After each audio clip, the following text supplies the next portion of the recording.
I landed in Seattle, the fatigue from the long flight blending with a surge of excitement. As always, David immediately started checking our bags, organizing everything with such precision that I could barely tell whether he had any thoughts that were related to us, to this trip. It was just his way, always searching for order, always certain that everything needed to be perfect. But I felt myself getting lost in the process. We arrived at my brother Jake's apartment, and immediately I was enveloped by the scent of fresh air mixed with the unmistakable smell of rain. Jake greeted us with a wide smile and a warm hug, as if we had just returned home after a long absence. His energy was contagious, a stark contrast to David's usual serious, businesslike demeanor. Jake was a burst of life, a carefree and joyful soul who made everything seem effortless. With him, there was no room for the heaviness of schedules or plans. It was easy to breathe. David, on the other hand, seemed glued to his checklist, making sure everything fell in line according to his expectations. I tried to focus on the beauty of the moment, but his meticulousness started to overwhelm me. I glanced at Jake, whose eyes twinkled with excitement, and I couldn't help but feel drawn to his lightness, his carefree charm. It was as if he was the only one who truly saw me. Beyond the tasks and plans, beyond the to-do lists, there, in his presence, I felt alive. Jake was everything David was not: free, spontaneous, and full of life. With him, there was no need to plan every second, no constant hum of responsibility hanging over us. He didn't ask questions with an agenda. He simply asked because he genuinely wanted to know. And when he listened, it wasn't about the next thing on his mind. It was about hearing what I had to say, as if my thoughts and feelings actually mattered to him. David, however, was always consumed with the logistics of the trip, endlessly checking his watch, rattling off plans. He never seemed to see the world around him, or if he did, it was filtered through a lens of efficiency, as if everything had to fit into a neat box. I was caught somewhere between these two extremes. On one hand, David's order and precision offered a sense of stability, but on the other, I felt invisible, as if my needs were secondary to his relentless pursuit of perfection. It was exhausting. Jake made me feel like I wasn't just another obligation to be managed. When he spoke to me, his eyes weren't scanning the room for the next thing to do. They were focused entirely on me. And that's when I realized I wanted more of that. I wanted to be seen, to be understood, not as an accessory to someone else's plan, but as a person in my own right. And the more I saw Jake, the more I felt the weight of it. It was a feeling I had long forgotten, buried under years of compromise. But with him, it was raw, undeniable. In the space between David's meticulous planning and Jake's effortless charm, I was finding something new, something that stirred something deep within me, and it scared me. The next morning, we walked along the waterfront, the cool breeze ruffling my hair, the sun casting a soft glow over the water. It was the kind of morning where time seemed to stretch, where every step felt like a moment in itself. I breathed in the air, feeling a sense of freedom I hadn't expected to find in a city that was still so new to me. David, as usual, was discussing the details of the next few days. He was already making plans for where we'd go, what we'd do, and when. His voice was steady, calculated, but it felt distant, like background noise to the world around me. I tried to focus on his words, but they were slipping through my mind, unable to hold my attention. Behind us, I could hear Jake's light footsteps, his casual voice chiming in every so often. But it was his presence I felt more than anything, the effortless way he moved through the world. His energy was like a current, and I was starting to be swept away by it. With every word, every laugh, every easy gesture, I felt myself drifting further from David. The contrast between them was becoming impossible to ignore. As we reached the edge of the beach, the wind picked up, making the air colder and sharper. I walked ahead, wanting to feel the sharp bite of the wind against my skin, but just as I reached the crest of the beach, I felt the gust lift my skirt, and before I could adjust it, I caught a glimpse of Jake's eyes on me. His gaze froze for a split second, an unreadable expression crossing his face before he quickly looked away. It was brief, but in that instant, something shifted. The air seemed thicker, heavier. I tried to shake it off, but my heart raced, a confusing mixture of nerves and something else, something I couldn't quite name. Jake's look lingered in my mind, and it wasn't just the wind or the cold that made me shiver. It was something deeper, something that made me question everything I thought I knew about myself. I tried to ignore it, to push it down, but the moment had already passed, and the tension lingered, heavy in the air. I couldn't shake the feeling that had settled in me after that brief encounter by the beach. It was like a spark, igniting something I hadn't expected. When I thought about Jake's gaze, I couldn't stop my heart from pounding a little faster. There was something so intense about that moment, the way his eyes had met mine, then quickly darted away.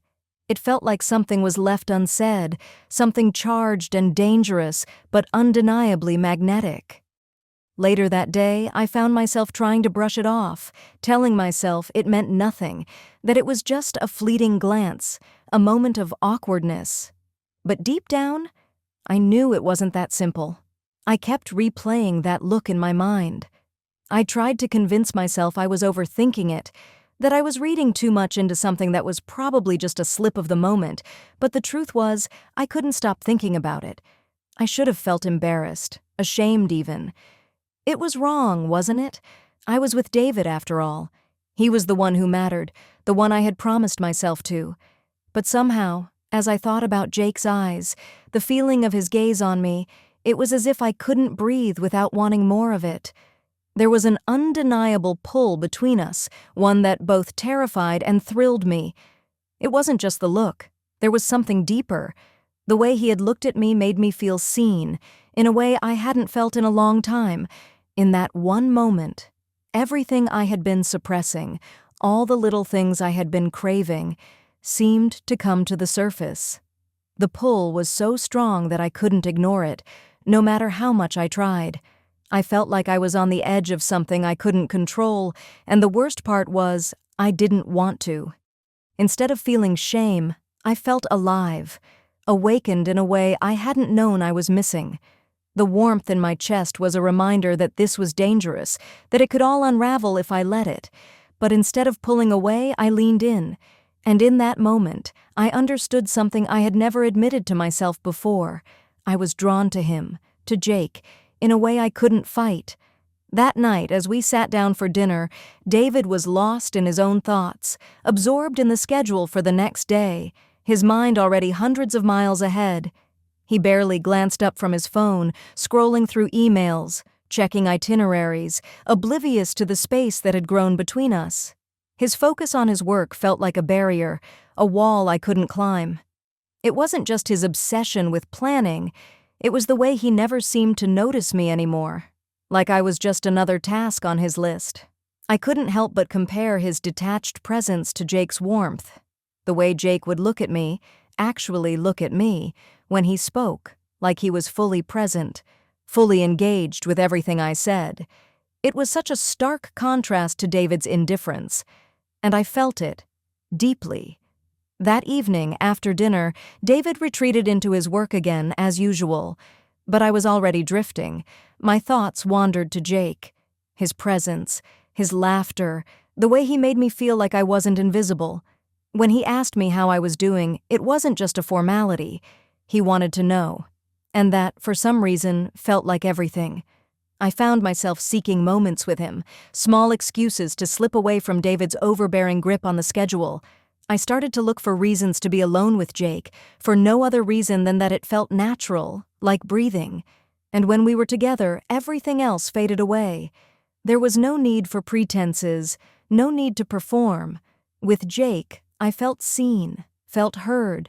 He made me feel like I mattered, like my presence wasn't just an afterthought.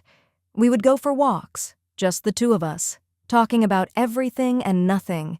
We would laugh about trivial things, getting lost in the small moments, as if time itself had no hold on us.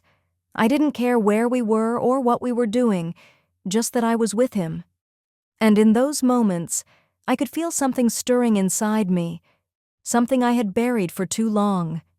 I felt free, alive in a way I hadn't realized I'd been craving. But with every passing day, the truth became clearer. I was slipping further from David and closer to Jake. I tried to resist, to remind myself of my commitment to David, to the life we had built together. But each stolen moment with Jake only made it harder. It was like a tide, gradually pulling me in, and no matter how hard I tried to fight it, I couldn't escape the current. The more I tried to distance myself, the more I found myself falling deeper into this new world with Jake, a world where nothing else seemed to matter but the way he made me feel. And in my heart, I knew it was inevitable. It didn't take long for the stolen moments to become too obvious to ignore. Each encounter with Jake was electric, charged with something I couldn't explain. At first, it was subtle, a touch of the hand, a shared laugh over something trivial. But it wasn't enough. I needed more, and I started to find ways to get it. I'd stay back just a little longer when David would go out to run errands, using it as an excuse to explore the city with Jake. We'd wander through quiet streets, talking without any real direction, just letting the conversation flow. There was no rush, no expectation, just the two of us existing in our own world. Jake had this way of making everything feel spontaneous, as if life was a series of open doors and we could walk through whichever one we wanted. I didn't care about the rest of the world when I was with him. I didn't care about the consequences or the guilt that had begun to gnaw at me. In his presence, it was as if time slowed down, leaving just the two of us, caught in a bubble of freedom and connection. One evening, after one of our walks, the city streets slick with rain, we found ourselves alone in a park. I had slipped, my feet skidding on the wet pavement, and before I could even brace myself, Jake was there, his hands catching me effortlessly. In that split second, I felt a rush of heat flood my chest, and for a moment, I thought I might lose myself completely. His hands held me close, his fingers warm against my skin. He helped me to my feet, and as I stood up, the world seemed to hold its breath. His eyes met mine, and for a long, silent moment, we simply stood there, suspended in time. There was no rush to speak, no need for words. And then, just like that, he leaned in, his lips pressing against mine. It wasn't planned. It wasn't a calculated move. It was just raw, unfiltered desire. The kiss was soft, but it felt like everything had finally aligned. The tension, the longing, the pull that had been growing between us. It was all released in that one, brief touch. When he pulled away, our foreheads rested together, both of us panting slightly, our hearts racing. I knew I should have pulled away, should have stopped it there. But instead, I felt like I had finally found something I had been searching for without even realizing it. I had been waiting for this, for him, for this spark. And now that it was lit, I couldn't stop it from burning. It was reckless, it was dangerous. But in that moment, none of that mattered. All that mattered was how Jake made me feel. And I knew, deep down, that nothing would ever be the same again. This was no longer just a flirtation or a passing distraction. This was something far deeper, something I couldn't ignore, even if I tried. We walked back to the apartment, our hands brushing occasionally, a silent understanding between us. Everything had changed, and there was no going back. The days began to slip by in a haze of quiet exchanges and stolen moments. Each time Jake and I found ourselves alone, I couldn't help but feel the pull between us growing stronger. It wasn't just physical, it was something deeper, something intangible. I hadn't expected to feel so connected to him, to feel so understood in a way I hadn't realized I was missing.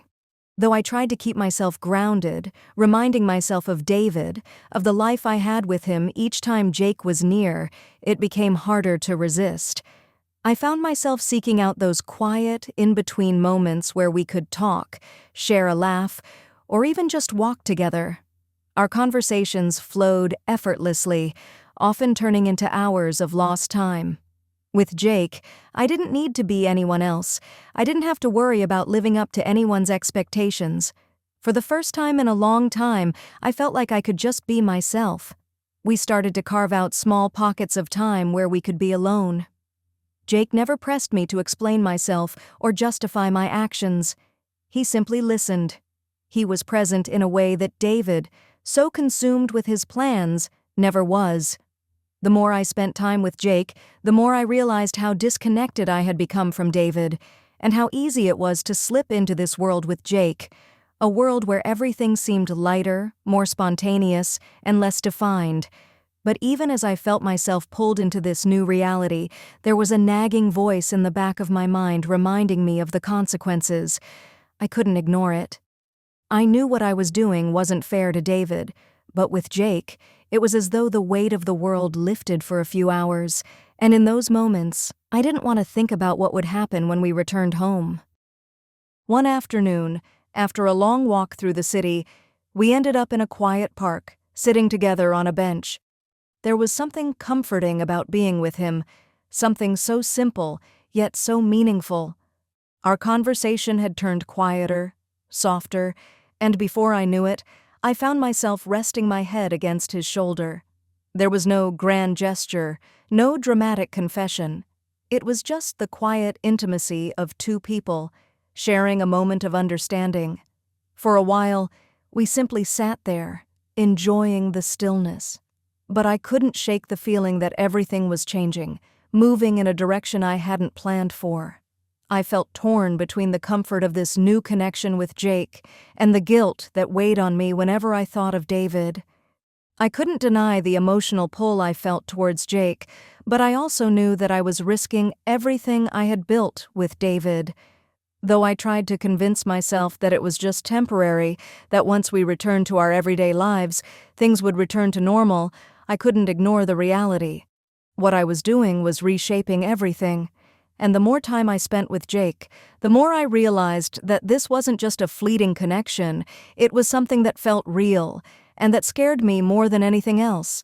The consequences were becoming clearer in my mind, and I wasn't sure I was ready to face them.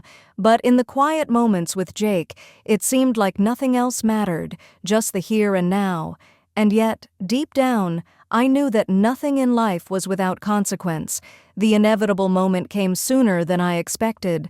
David had gone on a business trip, leaving me alone with Jake in the apartment. The days had passed in a blur of moments, fleeting and intense, and I felt like I was balancing on the edge of something I could no longer control. It started with small exchanges, casual conversations that would stretch into hours, shared meals, quiet moments that felt far too intimate for anyone else to witness. Jake and I were no longer just two people spending time together. We were caught in something that was undeniable, something that neither of us wanted to confront but couldn't avoid. It wasn't long before we found ourselves in Jake's room, sitting close, talking like we had countless times before. But this time, there was a shift.